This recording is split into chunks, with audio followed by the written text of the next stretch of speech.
Padahal anak itu di luar nikah. Polisi, tentara, dan camat serta KUA.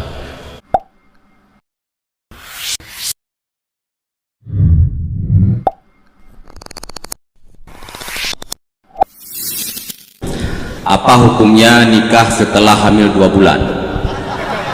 Bagaimana pendapat Abu bila seorang istri melarikan diri dan si istri tersebut menikah lagi?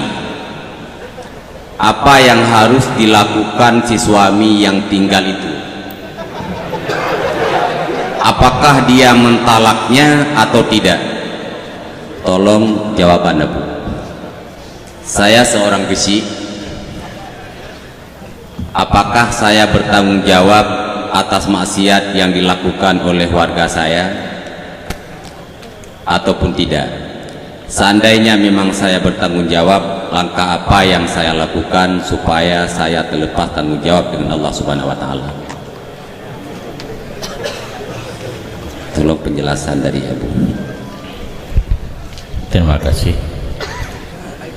Hukum nikah seorang wanita yang sudah hamil 2 bulan. Perlihatannya yang lihat aku hamil. Calon suami. Karena hukumnya sama. Calon suami yang menghamilkan adalah orang lain. Hukumnya sama. Nikah sah, perbuatan haram. Impum mungkin. Impum. Menikahkan seorang wanita hamil sebelum nikah, hukum nikah sah apabila mencukupi syarat. Karena syarat sah nikah sangat ringan. Sebagaimana saya katakan tadi, boleh di warung kopi, yang penting hadir 2 orang saksi dan wali, jadi 3. Calon suami 1. Tentang calon istri mengandung tidak dipermasalahkan, tidak jadi syarat seorang istri belum mengandung anak syarat. Tetapi karena ada efek yang paling besar, yaitu setelah kita dinikahkan dalam keadaan hamil 2 bulan, orang pada menyangka anak itu anak hasil setelah nikah, padahal anak itu di luar nikah. Kalau dia perempuan, yang laki itu disangka ayahnya, padahal ajnabi, aurat harus tutup, tersentuh haram, wali nikah tidak boleh. Kalau anak itu laki-lakinya nggak masalah dengan ma anak droy. Sorry, kalau anak laki-laki dengan ibu nggak apa-apa, itu ibunya. Yang masalah kalau anak perempuan, laki yang disangka ayahnya itu bukan ayahnya, itu efeknya ke depan. Maka haram perbuatan menikahkan seorang wanita dalam keadaan hamil. Tetapi nikahnya sah karena cukup syarat. Ini masalah betul. Karena orang setelah haram tidak ada sah. Karena di dalam undang-undang ilmu usul, haram itu di satu sisi, sahnya di sisi yang lain. Sahnya ditinjau melengkapi syarat dan rukun. Haram karena perbuatan yang terlarang, ada efek samping yang membahayakan ke depan. Maka yang terlebih baik apabila dilaksanakan nikah tersebut harus diwasiat kepada sekampung, wasiat berantai. Artinya harus turun-temurun mewasiatkan bahwa apabila perempuan ini melahirkan anak, anaknya itu bukan anak suaminya, anak di luar nikah, supaya masyarakat tahu. Dari generasi ke generasi harus wasiat mewasiati. Kalau tidak, semua jadi dosa. Jadi yang dosa itu hanya wali dan saksi saat mengadakan nikah, dan calon suami apabila dia telah tahu karena perbuatan dia sendiri atau perbuatan orang lain, dia tahu calon istrinya sudah hamil 2 bulan. Demikian. Istri lari pula, lari pagi apa lari ya? Kalau seorang istri meninggalkan suami, baik berjalan kaki, naik mobil, nggak usah lari lah.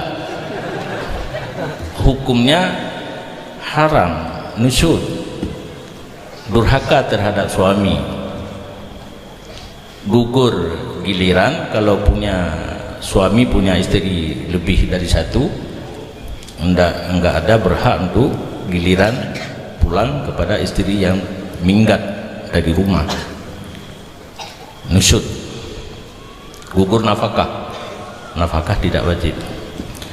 Yang pertanyaan tadi, mana yang baik oleh suami, diceraikan ataupun tidak diceraikan? Ini terserah kepada suami. Apa bisa berbaik kembali? Kalau tidak bisa, ya alangkah baik diceraikan supaya istri ini halal bagi laki-laki yang lain yang mau kepada dia. Kalau tidak diceraikan sampai kiamat pun tetap istri dia. Ini yang jadi masalahnya. Perempuan tersebut karena ada orang yang ngajak kawin, ya kawin terus. Iddah tidak lalu, cerai belum dengan istri yang pertama, sudah punya suami yang kedua. Ini zina terpimpin. Kalau dulu ada demokrasi terpimpin, ini zina terpimpin. Tidak ada orang yang rebek karena ada surat nikah. Kalau WH datang terpaksa pulang, ada surat nikah di KUA, adapun di, kalau di sana pada kami istilahnya tengku balai giri, nikah siri, nikah di bawah tangan, tidak ada wali. Ya.